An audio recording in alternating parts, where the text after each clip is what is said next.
kenyini owali harutimbi nyamugundu orwake RC TV omutima gwatoro kandi twine entekaniza enu ekikompola yababulikiro kya katano okurgo obwire bwa saa 2 tugendera kimu kwikabwira bwaitu bwa saha 3 ezekiro omutekaniza no ekikompola nutukajete ekikompola habukuba ekikompola obukitera baingi basisimuka owawijagira simuka owabanarote ekirota akirukamu owabali mukolekina nguri kyone cyo kubano kikora ekyo bano okora akira kenyine obanzo kireka kwetegereza ekikompola kyatiranka niyo nsonga twatekiriye entekanize okura twakusisimura waruga muturo waruga muri yebo titekanirize kawatanka kunewa jumbutuka watanka kurubata na abandi kwa kurubata okura twatunga Uganda enongi wire wanyenja programu ekikompola omutekanizo wayo ndi basima Ronald Hidden Akiki kandi yababu kiro kya katano kugabira basa 2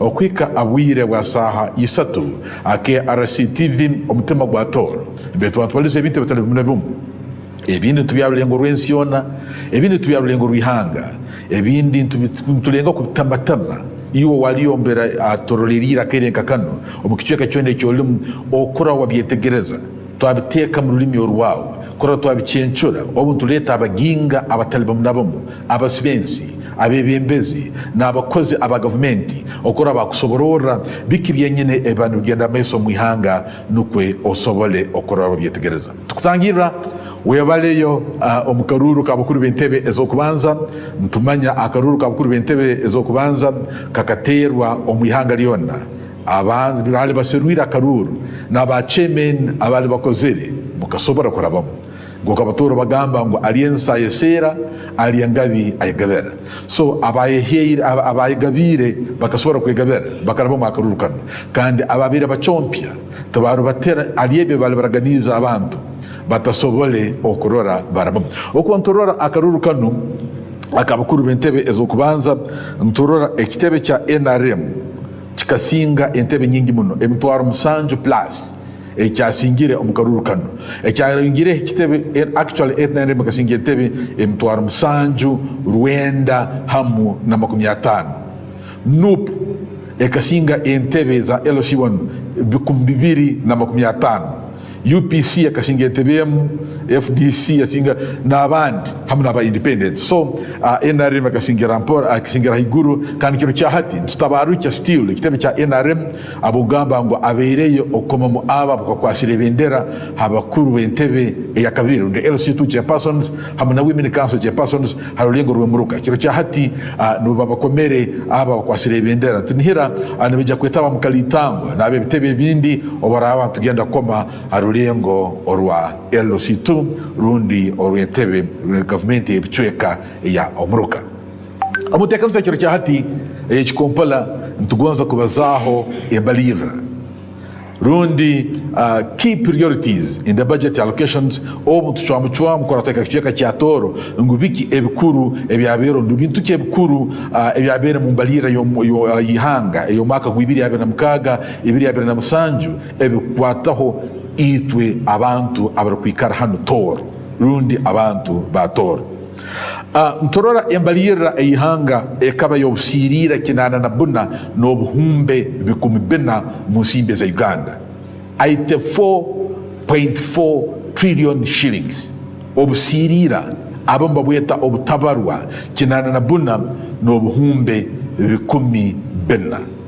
mu simbe za dola za Amerika nuwe obuhumbe 22 n'obukaikuru bina n'ensanju $22.47 billion. Ejo niyo ekaba embalire yasomerwe ey'omwaka guno 2026 2027 kandi ntorora theme rundi omutwe ogwembalire ngugamba full monetization of Ugandan economy through commercial agriculture, industrialization, expanding and broadening services, digital transformation and market access. Omutu omukuru ogwembalire ngugamba ngo okurora Uganda ebyantasha byayo byahindura byafugarwa mu nsimbi omukoraba mukuteka okulima okwebyensimbi okuteka amakoro okuwangeza n'okugalisha obuhereza ebyakalimagezi hamwe n'okukira obutale oguro gwali muto mukuru ogwembalira. So nturora ngo ebintu bikuru byatekerwe esira ekabira industrialization, tourism, minerals, science, technology and information. Mtiko kurungi ngo kino kisanja bakakieta ekisanja no more sleep. Ndio kisanja atalimu kubyama kundi kuona. Kisanja hakuna kulala. Obali mbasoma budget enu. Kandi ntorora ngo ebintu ebikuru ulistokwesere key priorities on production, productivity, value addition and exports. Then tuja ntorora lo job creation, doubling GDP imuli ya mwaka 5 kororango GDP yagabizwamu kabiri. Antorora almu oil and gas readiness korangu ya bete kaine okurama EACOP refinery kusengija mafuta gaitu okole ngude za mafuta nebindi antugana infrastructure antorora almu standard gauge railway almu ngudo electricity for industrial parks hamu nebindi. Now ensimbi zinu zikatekebwa mutu zita ntorora security, governance and rule of law government yakitekamu obusirira 10 n'obuhumbe 20 10.21 trillion shillings. Transport and infrastructure eyendo bata hamwe n'okurakanisa ebintu ebindi ebikuru bakatekamu obusirira 8 n'obuhumbe 79. Education, skills and sports government ekatekamu obusirira 6 n'obuhumbe 66. Health ebyobwomezi government ekatekamu obusirira 5 n'obuhumbe 23. Agro industrialization rundi ebyamakoro gebyobulimi government ekatekamu obusirira 2 n'obuhumbe 26. Energy development ebyo byamasanyarazi ekatekamu obusirira 2 n'obuhumbe 7 2.07.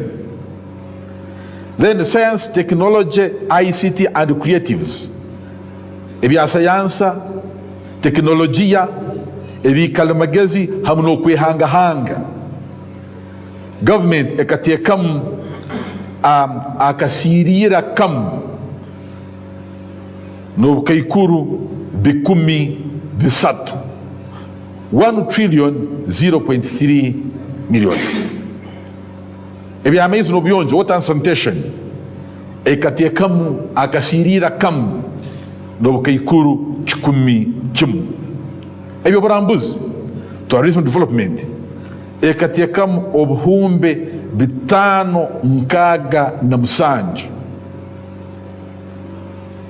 Minerals ibugura byomwitaka amafuta n'omwika and gas ekatekamu obuhumbe 474.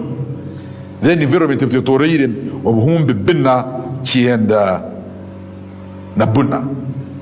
So omu studio akerizika kiro kyati ndalize omutaka omuswensi kandi omusaijo ono akozero muno nebitongole bya government civil society organizations.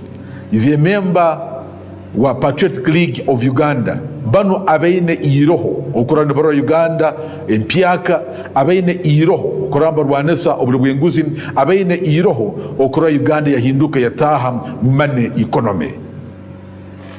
Fred Kahwa Enoch Akiki nikutangira mu studios za KRC TV kandi nihera ngo mu rwago kubanza okwija mu studios za KRC TV bale muno kubakiki ramukyaho abali batorolirire KRC TV obagambire ni wa no tutandikira tutembetemera mu kikonjonje kya anciente zone zinabani nsoma hano toro tugobera hoti ujo no tukendeza okugara lengo rwihanga tugitasha mutoro webale muno omuteganza wa program omukuru Hidden Akiki kwa bagambire ibalyange ni Fred Enoch Kahwa omusita kandi omusejo munyamwenge owarukunga bachwezi semeriro muno rwebajirwa hati wa studio za KRC TV for the first time rwango kubanza macha azibere ningirora baitunugwa natunga chance yo kujya mu studios kirokyo ninyenda kuramukyaho abarukuturora aheruko muyibale kutekaho KRC TV umutima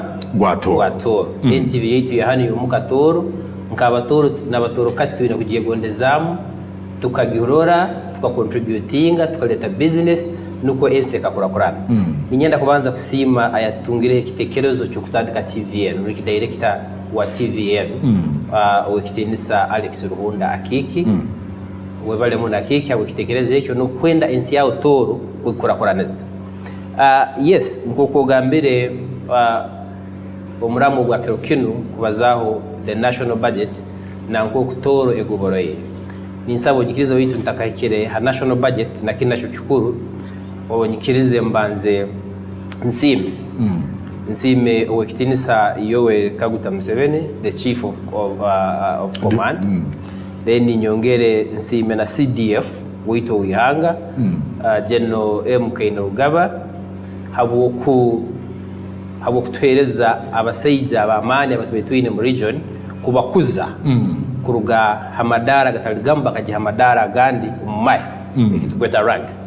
For example, it is actually within this week tutungire ba Major General basatu mu region uwo mundu bamweta now Major General Michael Nyarwa Amoti na Rugakiye Njojo hariho Major General Karugaba hariho Major General Bagonza abo bona baseija bahantu toro kandi in terms of security nkatoro ntwatwengera koraki kutunga amani habo kuba tuine General Kayanja hato wa Tanzania banu ba Major General Kayanja wila Lieutenant General okay. So ubu kuba nurora naba bamungirwe habasatu rank ezo security wizinki nka region ni hanga ituba twayongera kuguma muno so ninyenda kusima abantu ababiri abo the president and the CDF habo kora umurimo gwa amani kutumanyira katoro bakakuza abana baitu kandi tumanya bayija kora umurimo gwa amani kuongera na abandi hariho na nonde bamupromotingire Kano now has also been promoted to Kano so norangu in terms of security nka region tutukabire kubi then ninyongera kusima no congratulatinga owekitinisa Henry Basaliza Arali habo kumpromotinga mu kitebe cha PLU akaba deputy director charge of mobilization ihanga liona kandi nawe nzaro ya hanto so nikimanyisa ngo mu government twine ko kutandikire ikisanja kino kuingana mukukira ko kutobe tuli enyuma. So back to our main discussion budgeting ko kugera biremo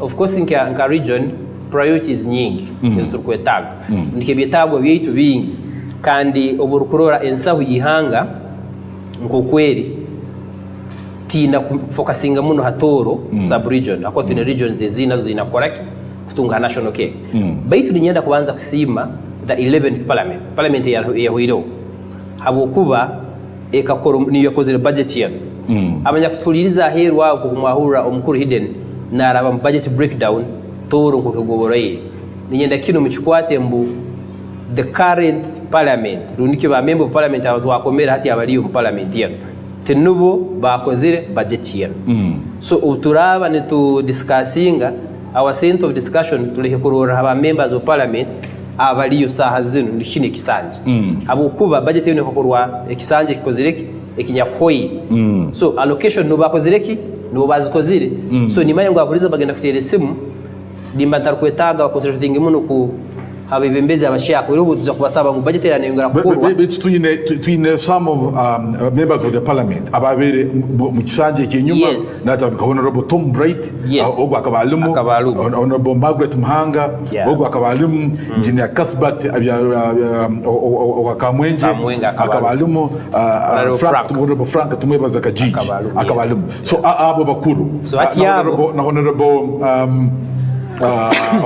our youth from Wantoroko Rugumayo Edison na honorable Margaret Muhanga bakaba baliyo so our topic of discussion nesobora kuzironga muno hali yaba babayireyo tutahimbisa omusalaba bana bashaka okay oburukurura allocation ko kuziri ngokutwara wagamba education ina 6.6 tutaka ikiroko according to you what percentage iyo kubarano baramukora ngo toro mu budget yenu nejya kukigobamu habucweka buti haburi 10 kusigira ngo turarikire sente zo ubwo kubanorora the 84 point something trillion is a national budget toro she yetungire ntaito tediniye yakobere netunga hakusikira ngatoro nkokwe koraki yarukumanyo n'ebintu biyayi ubwo comparing na other sub regions nusanga toro tegoboroyire kurungi nkokushyakubaye so atanu nkusabira the current member of parliament ubaraba nabaja planninga kora budget ye garuka 2027 2028 baheyo key priorities ezaki ezatoro yes ziri recited but kuongeraho kugira bargaining power ya amane bakongera muki percentage yegi karaiha nuko katori kakoraki ekagobora mono oboro kurora education the 6 point something is batero billion ukakompare ukarora amasomero gaitu hano ukarora na abana kuko kusoma sente ntaito mono ninza kwesho kurora cha my district Chenjojo primary schools education sector or what education sector yes. You're from Chenjo district. The policy says every sub-county must have a secondary school and every parish must have a primary school. Do you have them in Chenjojo? I am very lucky in Chenjojo district. Umuruko gubara kweta Ntuntu which ugarugire mugureta ruhoko egombora ya Nyantungu. Okay. New Kurora I am a product of UPE. Kasoma UPE. Okay. My parish in Ntuntu ine amasomera abiri aga primary. Ruhoko as a parish greater has one primary school. So that one is covered. Okay. But to other parishes in Chenjo district. Other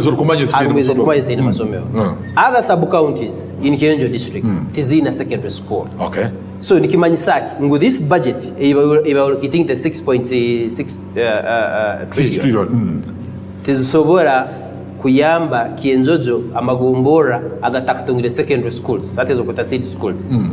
And the same way na other district nka Kamwenge nka Ntoroko Bundibujio teba ina masomero agarukuma so nikimanyisa ngo hano in allocation hakaba haro kikuburamu kandi turora ngo ihanga linde sente zirukumara beto nizijambintu bitali priorities I can say that hari ibintu birukoro no rakimungu bino tibirukwetagisa korwa at this time nikisobora kulinda kakorwa the next day tubanza tuhereze priority ibintu ebimu okay in education kona gambia primary schools in education Chenjojo in particular in staffing nibalakinga over 500 staff primary abasomesa ba primary Chenjojo district yes abasomesa nkabukumbi 5 nibabura nusanga isomero limu lina abasomesa basatu and lina class musanju nonitegereza so what does that mean budget yego bakoraga they did not consider ebi bintu as a priority ebi kurumuno abukubihanga kubaho liyetaga education abantu bina kusoma abantu bina kujanjabwa health abantu bina nabalia kurungi kada abantu bina kuba bakoraki nibegonza muihanga lyabo ngo bayine ibintu bikumba bituntura sentence gena zijambintu ebimu bitakozireki ebitali ai obwire ko kutuine boteito mbeini nsaba wizira wa discussion particularly hatuwarism utakija tourism waitu mkuru Fred Enoch yeta kusobororo especially ntorora key national infrastructure yes. Ntorora infrastructure bayizira batekamu sente nyingi muno especially mungudo okwantorora hanu kwantorora mungudo government izira yatekamu akasente akaingi muno mungudo transport government is yatekamu 8.7 trillion for tour sub-region 79 actually 79 yes. Kandi turora nomu agro-industrialization etekeramu 2.26 trillion so turora asente zunu ngudoki what are the national roads within the tour sub-region within this financial year eziyo zimkorwa government hagati nukutumanya mugatu kuntwaliao yes. Then amakoro to some other areas actually like Kasese they have industrial park. Others have. Do we also have under industrialization, agro industrialization toro tulibalim tuina majani tuina bitok tuine omwani tuine makoro ginga agal home best within Toro atakwambirwa bitu bigenda ahead. Yes, ati urugenda infrastructure okarora the national roads is korwa hano mu Toro sub-region in this financial year hariyo budget ya 8.8 trillion. Nazo hari ingude sutantere nduru mu Toro zimanyiru bitizika ko zero. Yes, bitu ntwenda ku appreciating ikozereki ya kulosa zero. For example bukwanuro urugude rwa Bundibujyo Karugutu Ntoroko ruli mu program kandi rutandikire rutandikire kurukwa. That is a national road because it is crossing the districts. Kandi tugendera kimu it is international, it crosses up to Congo. So echo we appreciate ngo ko rukozereki ruli mu process rutandikire uburuko rugude rwa Kienjojo Kihura rwa Itenja rwa Mwanja tukahungi connecting Kamwenge. Work has begun and I think like 4 days back kandi ndaba muhando.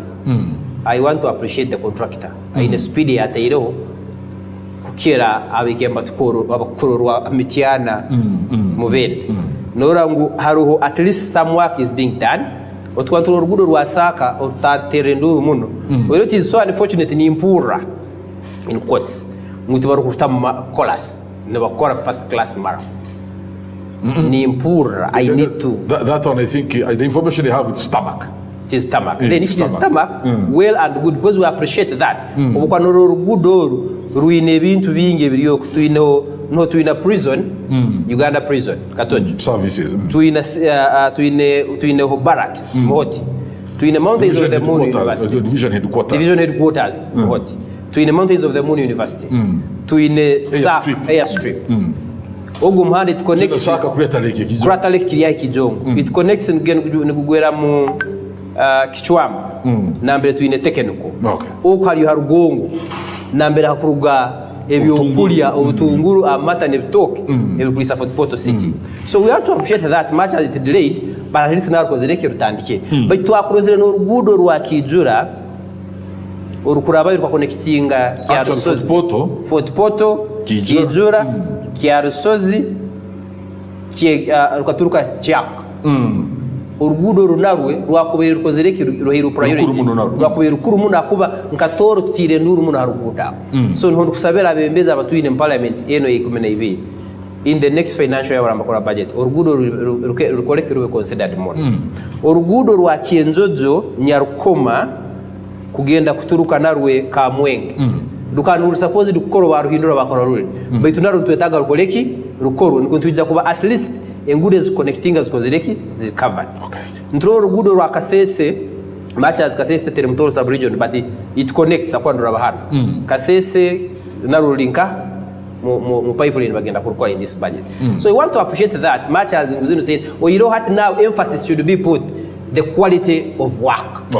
Quality of work. Igiritu inakoraki kandi journalism bwange nayo hidden no work turora hero kurolera ebintu tibiri bintu biri byabala muwenga tibiri bya engineer bunga habuko urugudo riyo koraki okururaba nambere okurora haji obusuma gamba ito nka piolo you we are focusing much on Saki obuli bwenguzi akwa we know government ya NRM emyaka 40 eyakamara mubebembezi ebintu ebikozire and we appreciate but there is one thing ikibakozereki ekibalemere amazima yagali mazima corruption ikozereki ekalemo mu government ya NRM. Now back to tourism, the 500 and the around 500 billion is about Toirenka region. Remember Uganda has only one tourism city which is Fort Portal. Yes. And if I am not mistaken, it could be the only tourism city in the East African region. But to kwa allocation yibagihire nko muntu wa Toro owarukwatu waho no sasa. No ni yatagoteka kati under tourism allocation. Yes. The tourism city has been allocated the money that has been allocated to Fort Portal as a tourism city to look at key tourism areas to be developed within Fort Portal. Have to know the 567 billion is allocated to Toro Nka region. Okarora for the whole country. For the whole country. Yes. Toro yonka bagihero billion bitanu nkaga namsanju. And it is the only tourism city. Kandi obo ekyamani muno kikiri kunsemeza ngo the minister for tourism naruga mutoro sub-region uwekitinisa Tom Butima Ateni kan retired naruga msifu yange Kyenjojo Nyamwanda baji allocatingire sente ezo mukuzurora ukongera ukainterpreting ekigambo tourism city city zinye zinakarora izimanyire ezebyo burambuzi footpoto sazinu ekubire tiro tambu urwamani but allocation yege batayiro sente taito mun. I'll give you an example. When you go to Tanzania in a city called Mwanza, it is called a city rock. Ya mabale kuonka idwira mabale rock city. Baitu abojo bagenda bagi designinga bagiombeka. No libale umuntu ayombekera hoteli ya amani. No yogomba kwikara haya bibale bakuletera biguli ukakoraki ukalirao. Now back at Fort Poto, what do we have? Iwa komikazi wa Tor. Nkomikazi wa Fort Poto. Wakwegombere bintuki ebikuru ya government imukwijye kateka hengaro ikagambira ko tubiteka mu amane byo burambuzi biyambe kwibukya ekibuga ngo kirahambiriza umuntu kurwa Kampala umuntu kurwa kangende Fort Poto kurole kintu naka hati buli district hano mutoro and Fort Poto in particular ine kintu ekinyakuli unique donke cyo muhendo ekikwetaga kuongera value nuko kikasikiriza abantu reka tutandikire Fort Poto nambe tukali henyine tuine Kibale National Park ne bodaringa hano Kyenjojo na Kabarole and Fort Poto and Kamwe tuine mwebukuya birumo tuine mebisoro bingi baitu omwana obuhinga primary school ne bamuya buhinga bamutwara Entebbe zoo kurole kikuya ndikurole nkerebe kuno birahana kandi hano bikozireki omuzeire na asasura sente enyingi kutwara omwana nka muzu omuzeire waruho ku primary school na asasura sente batwara omwana nka muzu kandi tuineki a national park here niho nkusabira nkakuba mu budget yo ne baloketinga rundi kine baiza ko ke tourism city bakakwata bakagazetinga e place ngwati ebikuye ebininkere bikoleki tubirorega hano bayi na abambarana bijja kujanta bagaka Kampala because it is near. That is one. So kimuso no saba Fort Poto batekemo ezu tujetaga hano okay obokurora amabere ganye na muyo gali yawo no rugudo rukujiyayo rwonka kaguda katayitoka kubrashinga kujiyayo enjuru we hugo ina kamoto hatito rukora toru kugiyayo ekyamane mun haruna abantu abalhanto tebamanyire amabere ganye na muyo nambe gali Benmun tebamanyire Kibale National Park nkukora kusana we need to promote this within our region ogu mulimo gwa government kukora kutahentekaniza zo kusomesa abantu bakabanza bakembracinga ki ibintu bitebirana ko bikoleki bikakora. Let's go to Kyenjojo in tourism. We have Katosa, we have here bedo to Fort Poto, we have Karambi Royal Tombs. Karambi Royal Tombs. Oboro kugenda mu Buganda ito twasomaga Kasubi Tombs in primary. Yes. Ekintu cyo kusasa muno nonsomesota Kasubi Tombs. And yet we have ours. And we have hano yetu Karambi. Bitu oboro kugira bahanura na maziga. No itegereza. Muranga ati domire cyangwesere economy. Umuntu naruga hero nagenda kora Kasubi Tombs. Narugayo naraba Fort Poto tourism city nagenda Kasese kurora Queen Elizabeth National Park. Hano taine chamane charukoraki echarukorao. We have a tourism city. Look at the hotels as twin Tizurukumar. No itegereza. We don't have even a museum. Echombeko kinyakurumu ebintu ebyatoro abantu kwijja bakarora bakasasura sente baitu no genda Entebbe no kusanga museum no sasura sente. Okay. Mwentegereza twansteka hakati yaho waitu omukuru Kahwa Fred aduchagena meso mpora natsobororaho ebintu ebikuru ebya government yakusemiriye kubiyakozere obone kwataniza n'abantu batoro rundi no bukama bwatoro through public private partnership PPP okorora ngo bayombeka Karambi Royal Tombs okora bateka museum mutoro okora bakorokoranize biceka kamabere ganye na muiro biceka ibindi biso kutemba ensozi abantu bakarambura bikaleta emisoro mu kibuga mu kijoke cya Toro ni hangariyo na okutwaliza hamwe tucyali akera CTV omutama gwa Toro ntujya genda murango wetu ya maguzini atujya garuka hanyuma beto turagaruka tujya kwa tukingoroho na musimu gaitu ujya kwa noswara kwa notera notunga enamba ziri mukarabaho harutimbi yaho rundi yose kutera hanoti isatu mwenda isatu 10 15 runda hanoti musanju mwenda 2 5 nemu 38 nkaga na Msanje. Tuli ya KRC TV notutungera ha X at KRC TV official, notutungera Facebook at KRC TV official, notutungera TikTok at KRC TV official. Otaruga a KRC TV omutima gwatoro katuruge omuburango bwaitu na live tuloho nosokututunga a KRC TV live no turaka no tuflowinga kurungi amakutu etalium niam katugarbi.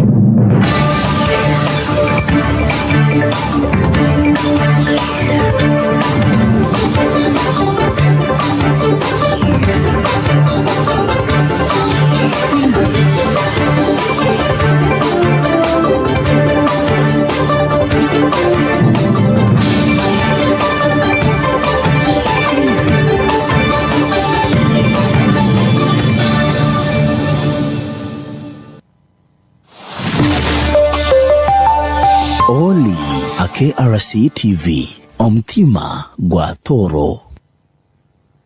The Miss Uganda 2026 journey to the crown is calling.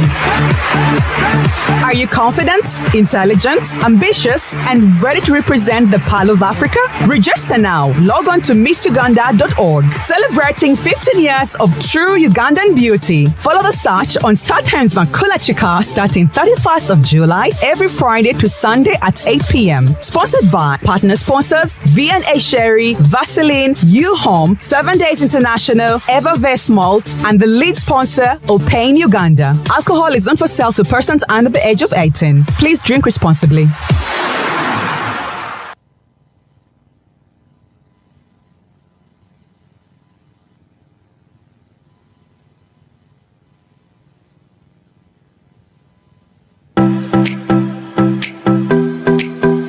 Abalimi mulinkaha, abalimi batahi bangia mulinkaha. Lero hati turayongera tuleme kuweza aba Eva Fort Agro Inputs and Beddings Fort Poto batuyamba.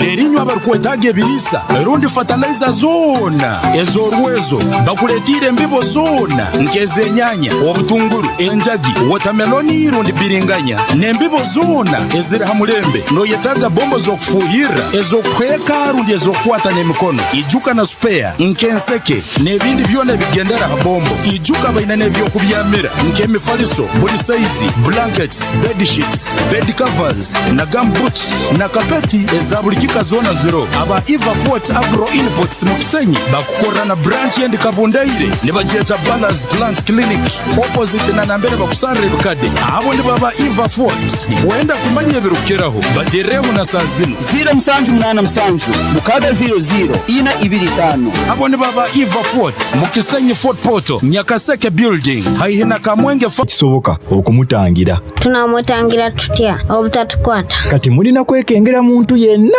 oyalaga akabonero ak'Ebola. Teacher, omulabira ku bubonero ki? Omusujja, okusesema, embiro, obulumi mu lubuto, n'okuva omusaayi mu bitundu by'omubiri eby'enjawulo. Ekyo nga kitiisa.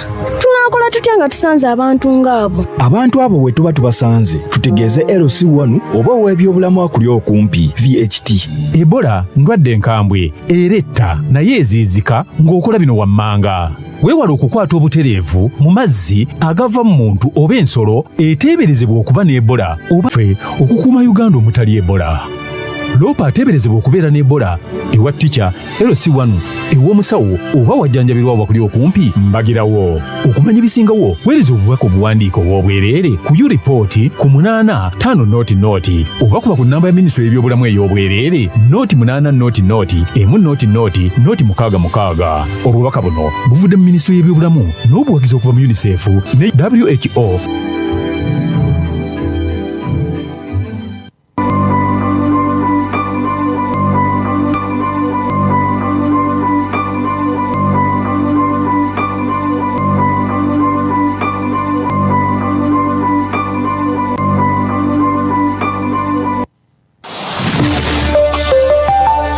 Oli a KRC TV omutima gwatoro.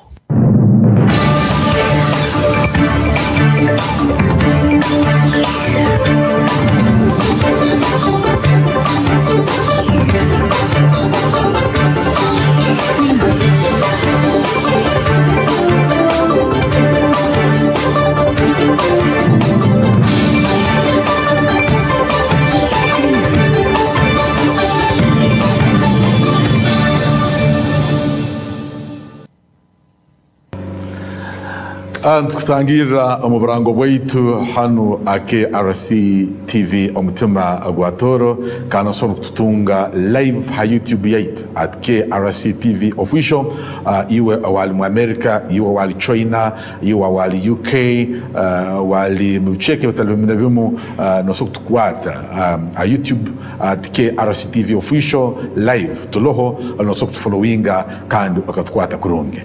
And of course tichagenda miso mpora ni zenu echikompola kandi mtekaniza ni basima Ronald Hideni Akiki tagezera mukahumuro umukuru kahwa Fred Enoch abirina tsobororana muno ebakwaterine nebyo brambuzi agamba ngo byo brambuzi nkanu footpoto yakwene reflecting tourism bakugamba there tourism city whoever comes within the tourism city yakubera nanena byona no waratagenzera handi naba bisangire mu tourism city waitu umukuru Enoch kandi baswana abantu abamu about this issue of tourism good enough you put it wagamba okitinisa tomu butimero akikara ate minister of tourism na Ruganda Toro.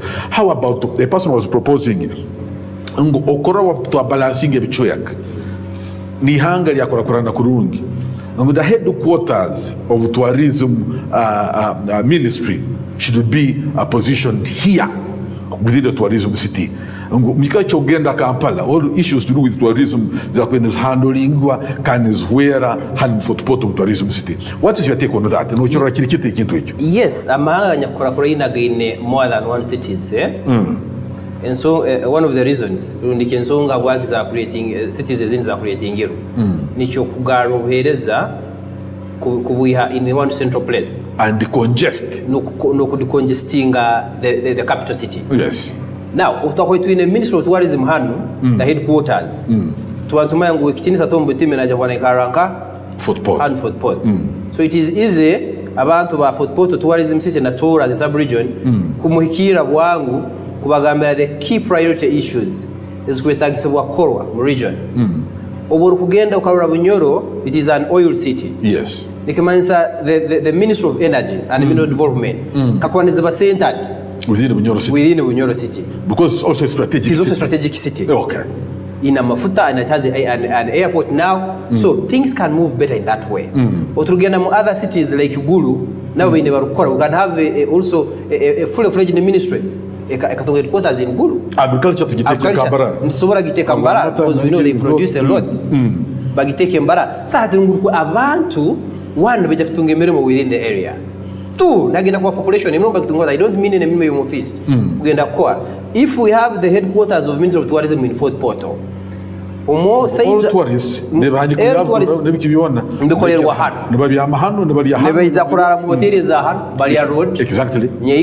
Mountains of the Moon, no muntu inakoteka kataito kulifo Arubao, now neja kuraza driver, nitegereza. Ebyokulya nabeja kulya ebya godi hano anaka no itegereza aho nikimasangu the economy of the city nka Fort Portal ne kura because population is kuyongea. So this is what we are advocating for now. The current leaders baina harmonizing kurangwe bintu bino byaba decentralized. I was still giving example ebintu between Nkatoro ebisobora kulekangu tourism ya boominga hano. Okay. Kiegegwa is the gateway to Fort Portal tourism city. Nuhurukurabu bukonoruga center, bukonoruga international airport Entebbe. Nuraba Kiegegwa. Kiegegwa is known of rocks. Ijuira mabale. Aga mabale kwa bagakudingwa into good use, gakadingwa value. Nikisobora kwa chokurambize kirungi of recent. Nkarora ho kitinisa Tom Bright na arambura mabala gunaga promoting. It was a very good video. Haro ebintu bingi takumanyita bakozereki tuli hano within. Kakuba mabala ngo bagakora kuroingi nigasobora kutayiza Kiegegwa. Nuruga Kiegegwa no kacienjojo no sanga ho Katosa. Amabala ga Katosa kandi na mbere haferira abanyadini obukuranya na mugongo sazunu in a level nyakwikiro in terms of tourism in Kampala. But I am happy ngo Kienjojo nayo bakozereki bagitandikireho Katosa. It is in the workplace, in the pipeline, in the budget. Baitu tukwetaga bikoro tiniwe kujja kukorwa oburugenda kora what is going to be done. Tiniwe byakozirwe ntwetaga bagelevating a level yaki ey'amaani obuhura nk'abakristu abakatoosa ekiriziya bayombekere yonka y'amaani baitu buhura ekiju kye kinyakuroho ebintu ebindi ebiroho amabali kokusana abafirira dini abakatoosa they want to be improved kikaba gazetted omuntu akatahamu ekizaniro ati abojo bakakiruka ibara katoosa hole ground kakubanda bakikora kwe hole bakakigazetinga sati nuko abantu wakonde batahamu batasha akatsinda omuntu wa kienjojo omuntu wa toro income ne yongera integereza when you go ukwanurwa hoima kienjojo becomes still a center nukuraba when you are going to Mbarara nuraba kienjojo you come to Fort Poto no integereza when you are in Kamwenge hari ibintu byokuroa kibale national park process Kamwenge ncho kugambire the zoo in kugambaho it may not automatically be in Fort Poto, it can be in Kamwenge, it can be in Kienjojo. Sasa nungu haroho services ezinyakuli divided nuko abantu nibasobora kugenda bakaro bitukura budget yatwaye milioni 665 billion sente entaito tesora kolebi ebintu because there is promotion we are promoting tourism first of all. Government emanyira kwa workshops and for workshops trainings which doesn't add value. You ask yourself mu trainings ni wakora yoki implementation zero. Tuchalia tugenda maiso mpora omuntu yakaniza eno ekikompola hanu team rweitu orukoto Nyamugundu rwa KRC TV omutemba gwa toro kandi butosa ntubahoga buli kiro kya gatano kurugabwira bwa saha 2 garukiro bwira bwa 3 ezekino soktere sum okabaga noho naitwe oganeyo okabaza naitwe gukugambire ay numbers esumu zirabaho arutimbi yaho osomerundi okwata kwirora kurungi ndiniziru kanso kusomera okwata akacumu nakapapora uhandike numbers esumu zino sora kutera okabaza naitwe mu studio za KRC TV oja kwanura abahanoti 3 mwenda 3 10 15 chenda naina kanjigarukyo mu namba yesumu erinoti 3 mwenda 3 10 15 chenda naina rundi otere hanoti musanju mwenda 2 5 nemu 38 nkaga na musanju noti musanju mwenda 2 5 nemu 38 nkaga na musanju tukwa nututunga hano ntubazaniye mu studio live nukoguze kikabuzo cyawe amasoro garuka mu hano studio za KRC TV omutima gwa toro. Wait, Mr. Fred, what are you talking about tourism kintu kiri broad kuya abantu bakirora omukorambora ibisoro n'enyama y'isoko na national park. How about sports tourism? Now, for the Poto big tourism city, don't you think this region, the whole of Toro, we're supposed to be having around 3 to 4 stadiums? In case of sports, by the tourism city, bagoza mezano, nguchenjoja alo stadium, for the Poto stadium, unkaibiri, the other end of Nyangabo, Kasete is another stadium, nguruko nabano abakwija mu mezano, ndi sports. Nabo basobole okorora bayigonza kana basiga kasente. We need stadiums in every district. Oburukura today Toro Kingdom in partnership with MTN Uganda. Eriyo nekora emipira ya masazi. Exactly. But we are struggling in Ebzanero. Yes. But to kubaide twine of course in Chogambe in tourism it can be in partnership with the Toro Kingdom. It's so what ukamba we need I am happy that the king gave land to the government. Yes. But what has the government done now? To tag Ebzanero nkebyo emipira ntugirura abantu bateru enjura engudombi. So tourism it is a broad thing. Hati sazi numpira nugenda harumpira kugenda kuba Charsozi Mwenge North na Ntoroko Isazi baitu umuhanda gwa Charsozi kuturuko bazakuga kuga Rugombe kutahayo munda kizana enjuro bwe rukugwa nabeke rukweta gwira bakabala bajungu enjuro kweta gwira rukayo rumujungu. So tourism is a broad thing engude zikoro way ebizana bikoro way kandi ukora nebizana bitwine birungiho actually because the government ati kizano cha Charsozi it is under the parish echa Katosi it is under the parish. It is only I think Kamwenge in Rwamwanzi namba alikizaniro ikinyakule hakiro echa Rwamwanzi echa government yakoze but ntusaba ngo bizano byona bikoleki because we need to hinga stadium ne yetabu but it is so unfortunate ngo nicho kintu cyabandize ngo hinga stadium yombeko bagitwara bagitabunyo akibua nayo bali mkugikora Buhinga takakora ki takakorwa. Now my question goes to the leaders. But Buhinga, I got information of Buhinga, it was a question of land. Buhinga, according to the standard of the stadium, Buhinga does not qualify because it needs around 30 acres and above. Then we see Buhinga sits on 5.4 acres. Yes, that is good. But now we are like exactly. Ruamwanja is a small stadium bakakozire. Ambaye nindiro akasoma qualifying ngiro nokuba mu there is a I'm not so much well conversant with sports but Aruna Ndozi it has been qualified to host some international national games I've seen it somewhere. Okay.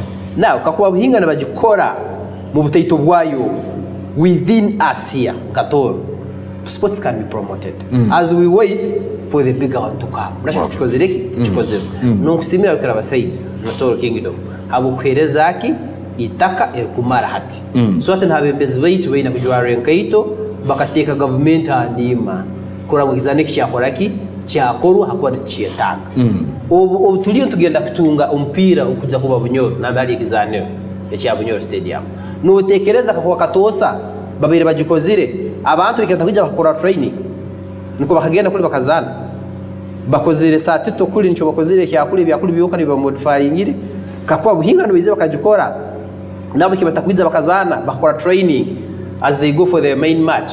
So no butaito nibutagwa bukoleki bukoro at that standard. Okay. Now kukuya tourism ngonsagara infrastructure. These road units that are being given to the districts.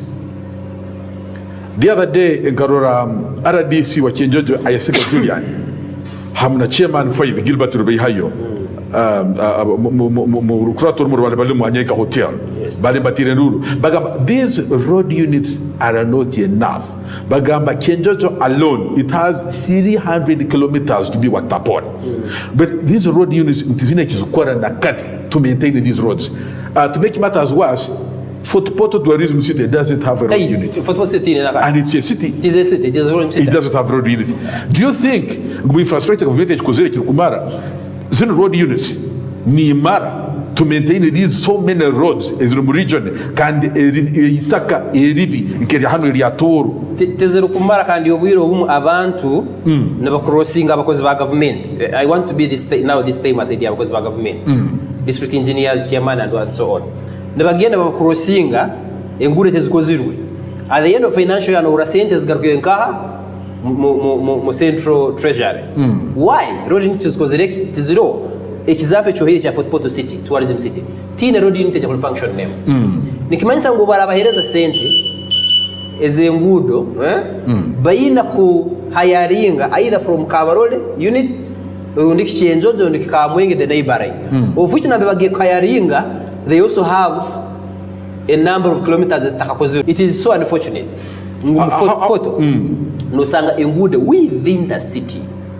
a radius of about 2 to 4 kilometers no kuamerao no kuam. I'll give you an example Rugahanu orabe Buhinga kizaniro mwitegereza utembe kamocaraka kaku ugende usirimuke ha oturuke ha district headquarters ugo muhanda kakubenzule orabe haraka ponds inzura kubegwa no rarao it is within the city. Reason there's another disturbing thing. I don't know how the government they create ibintu how about the idea or the policy of the government of putting a regional garage in Mbarara from Kisoro to Kiriandongo no Jambarara naka ni heri no chipakera you go into that cost you chipakera then no Chikiambarara nikimara yo makagumu ndikiyebiri kishabyami kiyo kubera kuchikanika. How about actually some leaders were proposing as a sub-region at least they should put these garages at a sub-regional level ngosanga ngukatora sub-region akire basanga take Fort Portal ngukirye cyenje kija Fort Portal ni cyangwa kugatoro kija Fort Portal ni cyangwa atari kugenda Mbarara. How do you see about nicho kugambirege ngo sometimes government ne funding and priorities nitegereza habuko. I have seen many times abojo no bekara Kampala ne bakora budget tebayizire on the ground budget conference and was correct niendo ngambire budget conference ke akabaga hano mu region Fort Portal ihanga liona ngo bayizire Fort Portal by organizing a budget conference in the process of developing the budget nuko abantu bayize bahiye ibitekerezo byabo umuntu ne kara Kampala na planning ya Fort Portal uyitegerize so no yisanga in the process ba prioritizing ibintu bitarukoraki ibitarukutasha even ihanga Uganda tere nawo kakube ngude zona zibazikoziru abantu hano balemo norora government yakaleta programs nyingi yakatandikana if I can remember habwiro Rwanda ninyijuka Operation Wealth Creation NADS YLP UWEP Emioga at PDM sente zolikyo nizijaka these are the same beneficiaries kakuba ogenda kukola enough research omuntu yatungire sente za NADS in 2000 no omuntu yatungire sente za Operation Wealth Creation no omuntu yatungire sente za PD atungire sente za Emioga atungire sente za PDM in that same fund usanga na YLP akakoraki ikatahamu ask yourself about ibintu bakora birinka where is the industry here ubira butulkubi kanujika kurunga bira basa isatu tijako twina makuru gaitu agacencuirwe hano na KRC TV Omutima Gwatora ni saba bigambo byawe ebyo kubumba bumba urabino muranga ogutere kandi bigambo byawe kumalira obutubumba program yeno tuli kumaliriza webale muno mukuru hidden ayo ambe na kwata industrialization yes, kwenda malirira Fort Portal inakataleke Toki kaliyaho Kabondeire Kitumba ebitoke bulikiro no rarore nizija nzitwale bindi nibiyenge kitoke nkomeza to mutwaro no integereza baitu bulikiro government ne bazao value addition we have good policies very good policies on campus but implementation now kakuba ne bayiza bakora an industry here ngo ebitoke binisobora kurugwamo ibintu bingi powder crisps akiba bazo bobike coolers akiba te coolers ngo bileke kwenga tatu mtu transporting abiche Kampala orugudo ruonka kuja kucha Kampala rufu role ne mara hebero bibilia ngo chona kichweke role chwekere mkamwe bitoka kozele losi kama role kozele losi biyengere bichweke and you expect the economy to grow bitu bogena kurana mbere sente handes kujia in donation no sango umuntu wo muihanga bambailingira out ahali alone has been built out 1 billion one person but for a small industry hand it does not need a billion to put a cooler here you talk kuteka hicho machi amata hand it does not need a billion but umuntu wo muati na to 1 billion bambailingira out and we have been seeing these things happening bini bintu kubaza it's not here say bibiro to birozi so government ninyenda kutera umuranga ali government ngo this is kisanja no selimu kisanja mfai kwaraki kubiyama kandi butabajunanze wa government yonka naitwa abantu temu tujwale nkaito turole ikiri kugenda maiso supervising emirimo yaitu tutere nduna abachikoraki kiri kwetagisa ba members of parliament mukole emirimo yanyu echo kumalira nation ndichongo abantu bamanyo bujunanizibwa ni emirimo yabebembezi babo hamadara gabo ero siona bamsaba urugudo otomuno waitu tukusima iwe na wamsarakero troledire KRC TV Omutima Gwatora